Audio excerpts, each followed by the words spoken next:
Bom, hoje vamos falar do Egito Antigo, né? Uma das grandes civilizações da Antiguidade, né? Vejam aí ao fundo as famosas pirâmides de Quéops, Quefren e Miquerinos, símbolo do que foi o Egito Antigo, né? Bastante grande. Muito bem.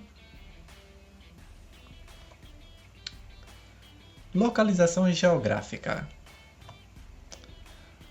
O Egito está localizado no nordeste da África, entre dois desertos, o da Líbia e o da Arábia. O Egito Antigo tinha uma vasta região que dividia-se em duas. Vejamos quais são elas. A do Alto Egito, aquela região do Vale dos Reis, e a do Baixo Egito, aquela região do Delta do Nilo, né? Alto e Baixo Egito. Vejam aí representado no mapa, né? Vejam aí que o Alto Egito situava-se ao sul, o Baixo Egito situava-se ao norte, no centro o Vale dos Reis e, cortando essas regiões, fica o famoso Rio Nilo, né? Muito bem. E já que eu falei do Rio Nilo, vamos falar dele. O Rio Nilo é um rio que corta todo o Egito e desemboca no mar Mediterrâneo, né? Olha que interessante isso aqui. E a correnteza, né, vai ao contrário, né? Por isso que desemboca no mar Mediterrâneo, né? Como vocês viram aí no mapa que eu acabei de mostrar. O Rio Nilo foi bastante importante no desenvolvimento do Egito Antigo. Quando o Nilo transbordava, tornava-se favorável à agricultura. O historiador Heródoto, que chegou a visitar o Egito do século V a.C., disse a histórica frase: "O Egito é uma dádiva do Nilo". Com isso ele quis dizer que o Egito somente obteve êxito por causa do rio Nilo, né? E isso foi uma grande verdade. Muito bem. O caminho para a escrita. Às margens do rio Nilo nascia um tipo de junco chamado papiro. Os egípcios fabricavam com essa planta uma espécie de papel, daí o nome papiro, né? Havia todo um processo até que os rolos de papiros estivessem realmente prontos. Muito bem. Vejam aí a representação de escravos trabalhando na extração da planta, né? Muito bem. A escrita do Egito Antigo. Em 3000 a.C., os egípcios inventam sua escrita. Eles utilizavam os caracteres da famosa escrita denominada hieroglífica, muito utilizada em inscrições sagradas e oficiais esculpidas em pedra. Os egípcios simplificaram a escrita hieroglífica, que ficou conhecida como hierática, que significa a escrita dos deuses, utilizadas principalmente pelos sacerdotes sobre madeira ou papiro. O povo também tinha sua escrita, a chamada demótica. Era popular. Essa escrita era uma simplificação da hierática. Registrava-se em cartas sobre papiro. Olha que interessante isso aqui. Muito bem. Agora abordaremos os períodos da história egípcia. Costuma-se dividir a história do Egito em 4 períodos. Pré-dinástico de 5.000 a 3.200 a.C. aproximadamente. Antigo Império de 3.200 a 2.100 a.C. aproximadamente. Médio Império de 2.100 a 1.580 a.C. aproximadamente. E Novo Império de 1.580 a 30 a.C. Muito bem. Vamos falar primeiro, né, claro, do pré-dinástico. Formação do Estado egípcio, né? Por volta de 5.000 a.C., o Alto e Baixo Egito já era habitado por povos nômades.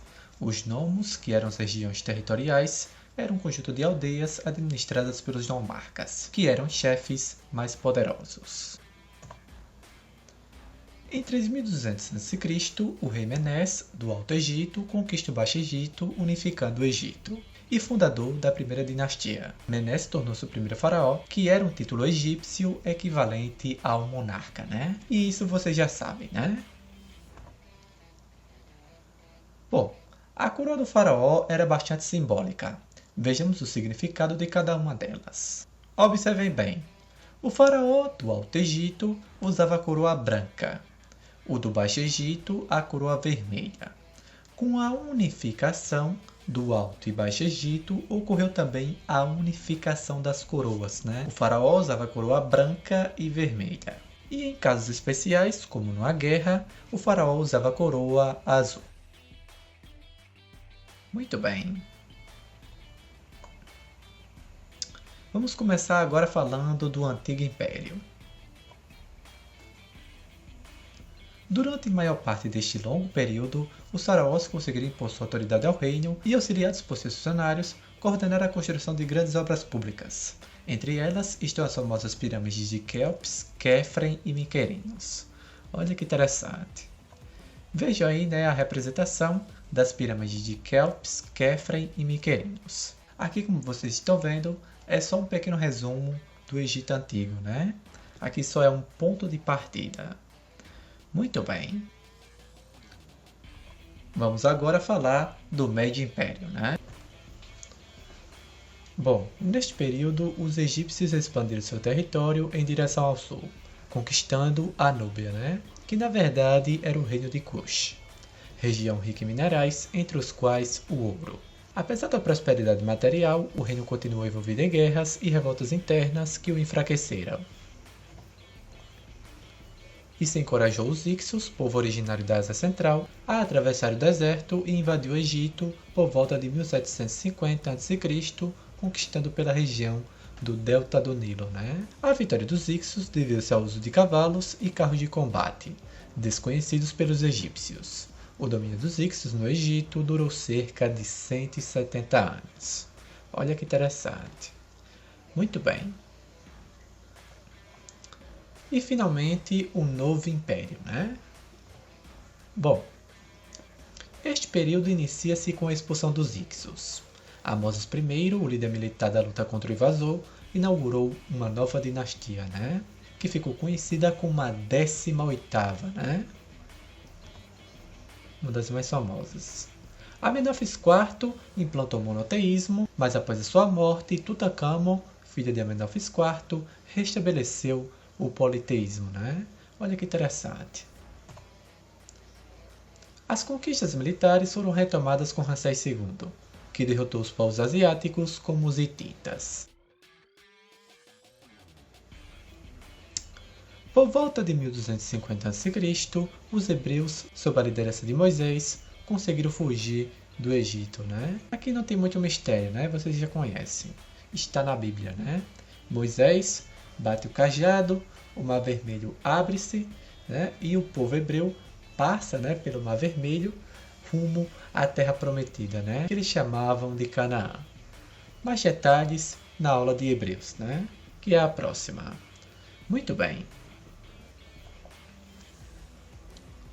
Os faraós, depois da expulsão dos Ixos, partem por uma ofensiva na Núbia e Oriente Médio. Os egípcios se expuseram e atraíram diversos inimigos, sendo invadidos pelos assírios em 670 a.C., persas em 535 a.C., macedônios em 332 a.C. e romanos em 30 a.C. Muito bem. A sociedade egípcia. Vejo aí, né, de cima para baixo. No topo estava o faraó. Abaixo do faraó, os sacerdotes e nobreza. Abaixo desses, o escriba.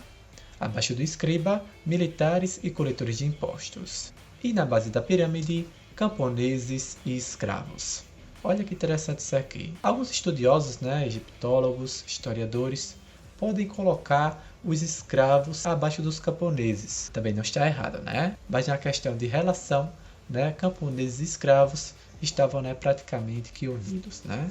Eu posso até afirmar que não existia escravidão, e sim uma servidão. Olha que interessante isso aqui. Muito bem. Economia do Egito Antigo. A economia egípcia tinha como base a agricultura. Isso foi possível com a existência do rio Nilo. A cevada, trigo, legumes e uvas eram as principais culturas. Os egípcios praticavam a pecuária, criavam bois, asnos, patos e cabritos. Os egípcios exerciam o trabalho de mineração de ouro, pedras preciosas e cobre. O cobre era usado como moeda de troca com outros povos. Limitava-se ao pequeno comércio e à permutação de artigos de luxo com o exterior. O mundo conhecido da época sabia da existência do artesanato egípcio. Eles comerciavam joias, tecidos, barcos, tijolos, armas, brinquedos, entre outros objetos. Eram feitos de madeira, couro, marfim, ouro, bronze, dentre outros, né? Olha que interessante. Religião. Os egípcios eram politeístas, isto é, acreditavam em vários deuses. Entre os mais conhecidos estavam Osíris, deus da vida após a morte, Ísis, irmã e esposa de Osíris, isso mesmo, né? Era bem comum o incesto entre os deuses egípcios, e Horus, o filho dele. Além de crer na vida após a morte, os egípcios acreditavam que toda pessoa, ao morrer, era julgada no tribunal de Osíris, né? Olha que interessante. Muito bem. Vejam aí a representação, né, da grande família, né? Horus, Osíris, Ísis e Sete. Muito bem. Literalmente uma família da pesada, né?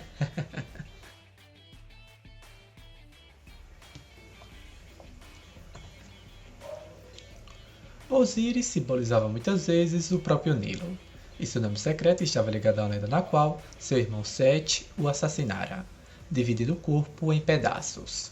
Recuperando a vida graças à sua esposa Ísis, passou a habitar a morada dos deuses, onde julgava os mortais, de acordo com as suas ações, na Terra, no tribunal de Osíris, né? Olha que interessante, como eu já tinha falado agora, né? Amenófis IV tentou implantar o monoteísmo, formando um novo culto que personificara todos os deuses em um único deus, chamado Atom, representado pelo círculo solar. Olha que interessante. Amenófis IV muda seu nome para Akhenaton, que significa o espírito atuante de Atom.